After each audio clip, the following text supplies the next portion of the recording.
সবাইকে আন্তরিকভাবে স্বাগত। যে যেখান থেকে আমার মুকুল স্যার ইউটিউব চ্যানেলটি দেখছেন সবার জন্য অনেক অনেক শ্রদ্ধা, সম্মান এবং শুভকামনা। বাংলাদেশে ডক্টর ইউনূস সাহেবের নেতৃত্বে যে সরকার চলছে, সেই সরকারকে কারা চালাচ্ছে, কে চালাচ্ছে, পিছন থেকে কারা আছেন, যার জন্য এই বাংলাদেশটা একেবারে এমন একটা পরিস্থিতি হচ্ছে, আইন শৃঙ্খলা কোনো কিছুই যেন একটা নিয়ম নেই, শৃঙ্খলা নেই, যার যা খুশি। কেন কথা বলছি, এবার বাংলাদেশে যে জনজাতি আদিবাসী তারাও হামলার হাত থেকে বাঁচতে পারল না। বেশ কিছুদিন ধরেই বাংলাদেশে সংখ্যালঘু হিন্দুদের উপরে অত্যাচার, তার ভিডিও, তার বিভিন্ন রকম খবর আমরা দেখছি, পাচ্ছি।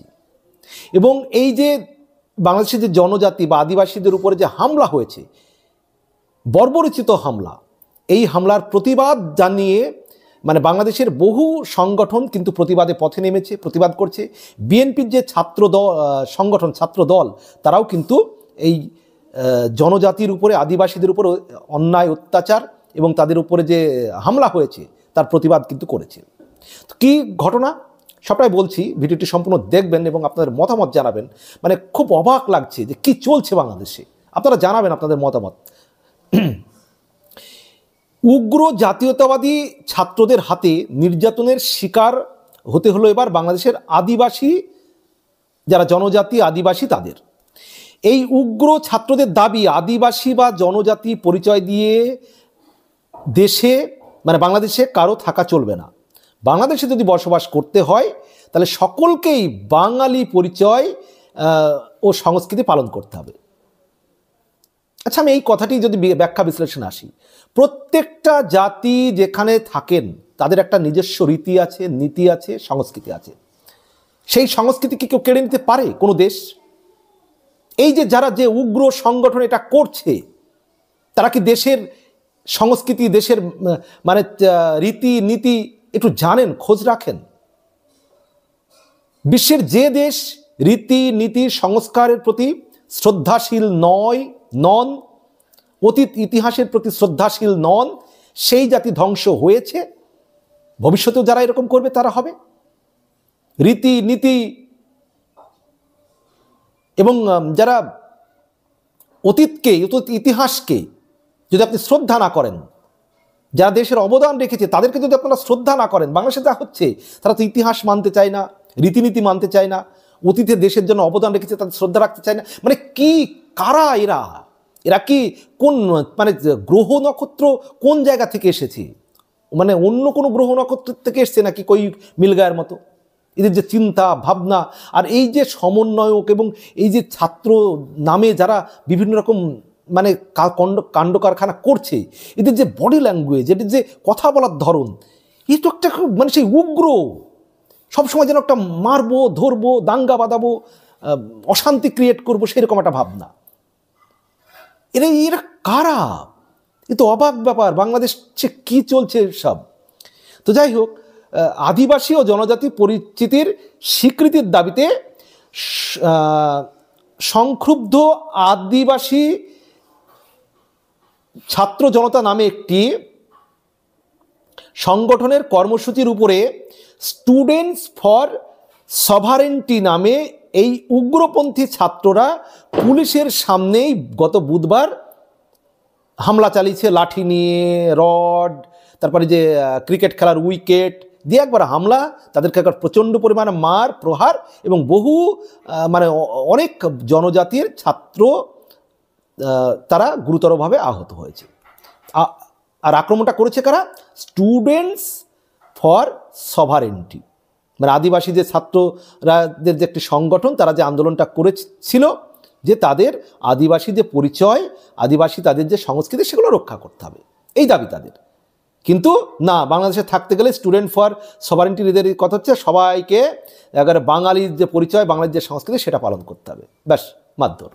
তো যাই হোক, এরপর বৃহস্পতিবার থেকে বাংলাদেশের বিভিন্ন জায়গায় প্রতিবাদ হচ্ছে, এই হামলার প্রতিবাদ করছে। তারপরে বামপন্থী বিভিন্ন ছাত্র সংগঠনগুলি প্রতিবাদ করছে, এবং এই যে বামপন্থী ছাত্র সংগঠন বা বিভিন্ন ছাত্র সংগঠন যে প্রতিবাদ করছে, এবারেও কিন্তু পুলিশ লাঠি চালিয়েছে, তারপরে স্টিয়ার গ্যাস ফাটিয়েছে, সাউন্ড গ্রেনেড তারপরে ব্যবহার হয়েছে যা জানা যাচ্ছে, এই জমায়েতের উপরে চড়াও হয়েছে।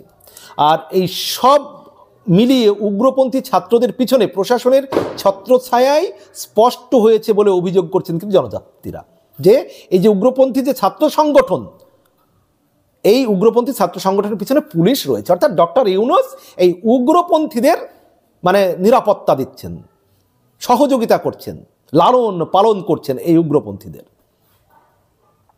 এবং এই জনজাতিদের উপরে যে হামলা হয়েছে তার প্রতিবাদ যেটা বাংলাদেশে বিভিন্ন বিশ্ববিদ্যালয়ে হয়েছে, বিএনপি ছাত্রদল, ছাত্র সংগঠন, ছাত্র দল তারা প্রতিবাদ মিছিল করেছে, বাংলাদেশ জুড়ে বিভিন্ন জায়গায় এই ঘটনার তীব্র নিন্দা জানিয়েছে, প্রতিবাদ জানিয়েছে বিভিন্ন বিশ্ববিদ্যালয়ের ছাত্রছাত্রীরা।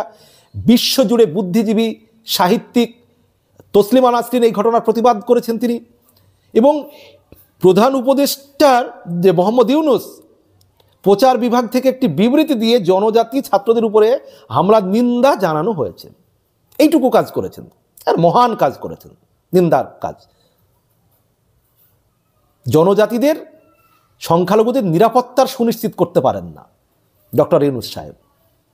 তো যাই হোক, এই ঘটনায় জড়িত সন্দেহে 2 জনকে গ্রেপ্তার করা হয়েছে। কিন্তু এই যে উগ্রপন্থীদের দাবির কাছে যে এই ইউনূস সরকার যে মাথা নত করেছে, সেটা কিন্তু তার যে কাজকর্ম এটাতে কিন্তু বোঝাই যাচ্ছে।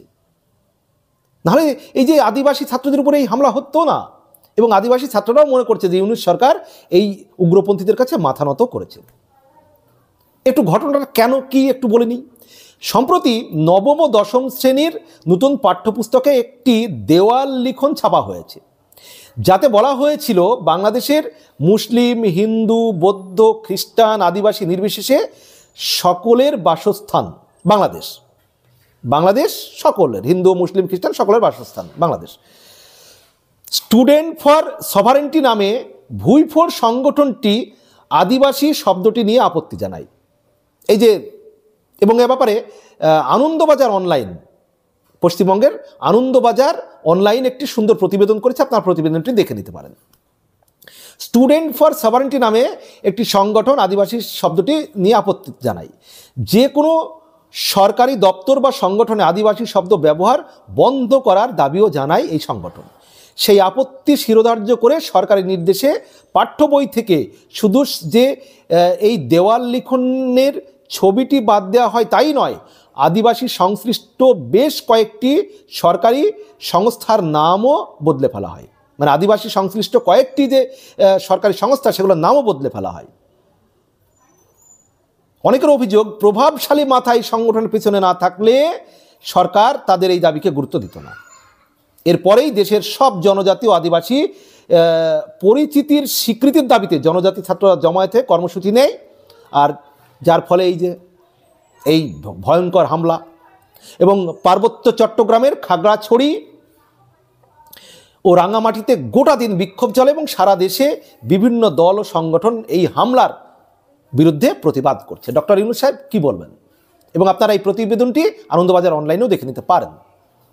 ডক্টর ইউনূস সাহেব, আসিফ নজরুল সাহেব বাংলাদেশের সংখ্যালঘুদের নিরাপত্তা দিতে পারছেন না, আদিবাসী জনগোষ্ঠী তাদের যে রীতিনীতি। আপনি তো ডক্টর ইউনূস সাহেব সারা বিশ্ব ঘুরেছেন, আসিফ নজরুল সাহেব আপনি তো একজন শিক্ষিত মানুষ, আপনি জানেন না সারা বিশ্বের রীতিনীতি, যে জাতি, সমগ্র জাতির রীতিনীতি, এগুলোকে শ্রদ্ধা করা হয়, রীতিনীতিকে মান্যতা দেওয়া হয়। এবং যে দেশ দিতে চায় না, যে দেশ তুলে দিতে চায়, যদি কোনো মানে মৌলবাদী শক্তি এটাকে তুলে দিতে চায়, সেই দেশ নিজেদের ক্ষতি নিজেরাই ডেকে আনে। যারা রীতিনীতি, পুরাতনকে, ইতিহাসকে, যারা স্বাধীনতায় অবদান রেখেছে তাদেরকে যারা সম্মান করে না, বাংলাদেশে এখন যেটা হচ্ছে, তারা সেই জাতি অচিরেই নিজেদের ক্ষতির দিকে যায়, নষ্টের দিকে যায়। দর্শক, স্যার, ম্যাডাম, ভাই বোন, বন্ধুরা, আপনারা কি মনে করেন জানাবেন কমেন্ট বক্সে। বিনীত অনুরোধ রইল, ভালো থাকবেন, সুস্থ থাকবেন, আর আমার মুকুল স্যার ইউটিউব চ্যানেলটি সাবস্ক্রাইব করে বেল আইকনটি অল করে রাখবেন, যাতে আমার সমস্ত ভিডিও নোটিফিকেশন আপনাদের কাছে পৌঁছে যায়। সবার জন্য আন্তরিক শ্রদ্ধা, সম্মান এবং শুভকামনা হৃদয় থেকে, মন থেকে, অন্তর থেকে। ভালো থাকবেন।